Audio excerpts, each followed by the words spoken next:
I will be talking about sexual orientation for my online course, Sociology 1306.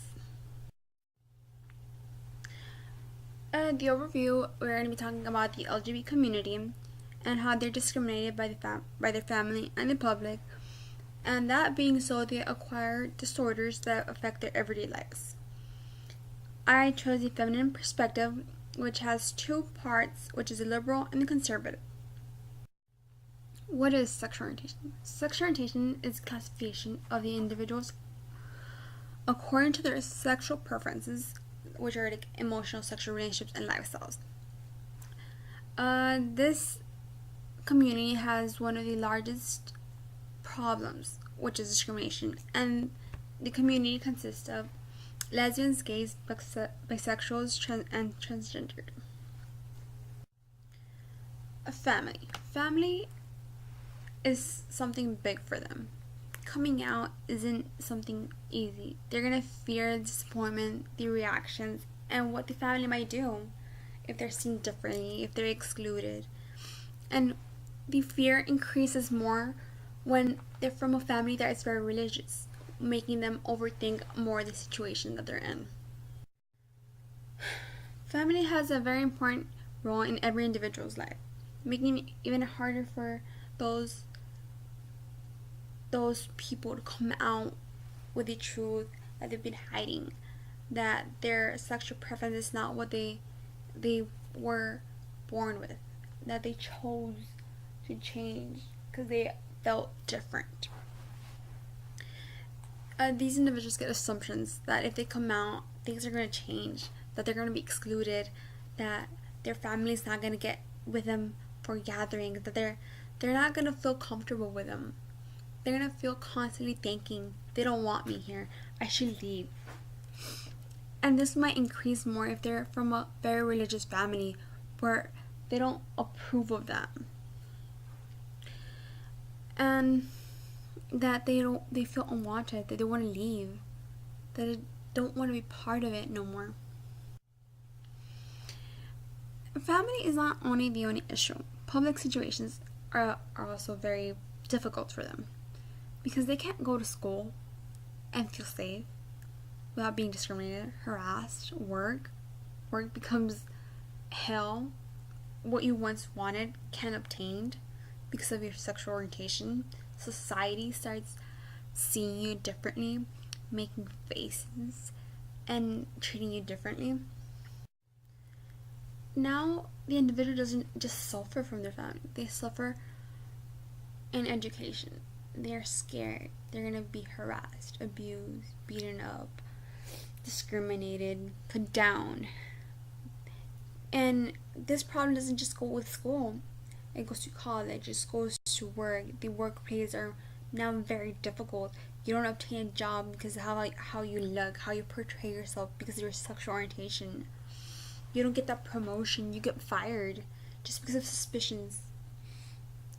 And not only in work, you can be walking down the street and society will see you, and they can actually make you feel that you don't belong.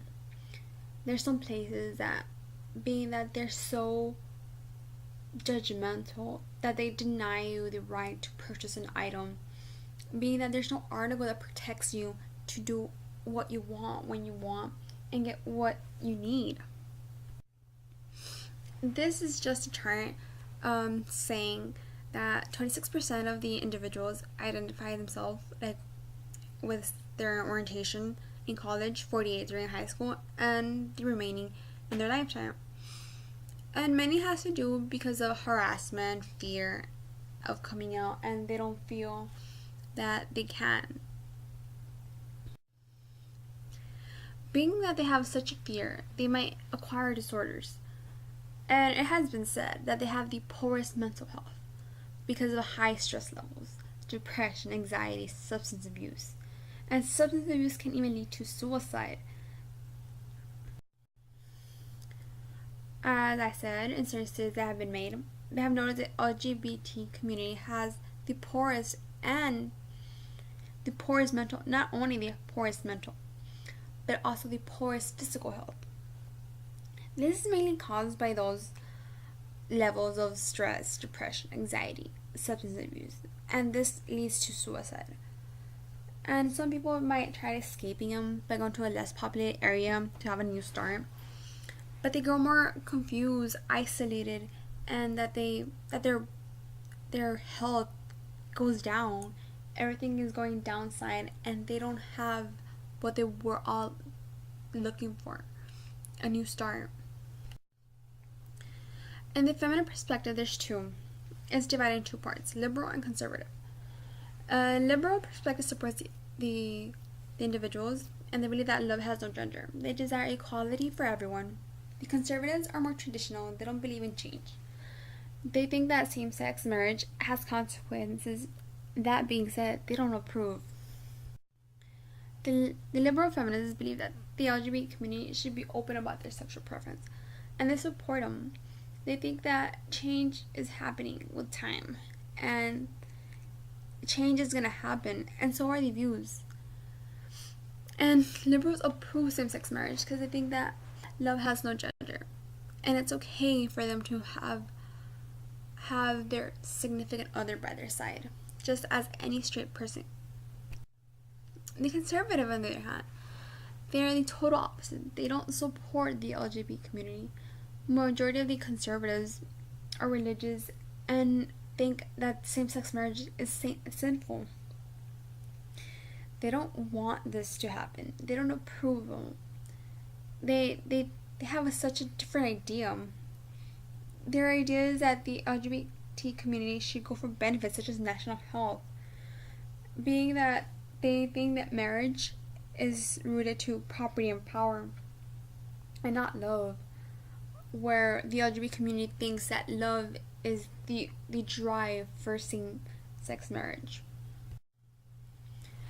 Marriage was initially between a male and female, but this all changed when the Netherlands approved same-sex marriage, just as in the United States approved this summer. But that's not the only problem.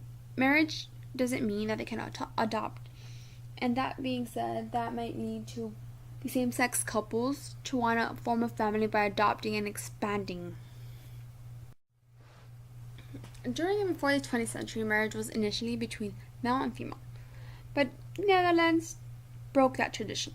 They were the first country to approve same-sex marriage in April 2001.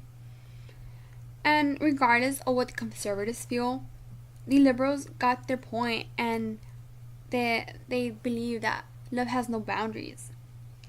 Just as other countries followed the Netherlands' steps, so did the United States in June 26, 2015. But like I said, this isn't the end of the LGBT community, same-sex marriage, because now these couples are going to start fighting for the approval of adoption to obtain the family that they all desire. In conclusion, the LGBT community have difficulty during their life dealing with stress, coming out, and being discriminated. No one chooses to be discriminated and to have disorders and have so much on their weight because they can't obtain a job. They don't get promotions. The public doesn't want them. The public denies them rights. And some might argue that they deserve this, but no one deserves that. We are all human beings. We all deserve happiness.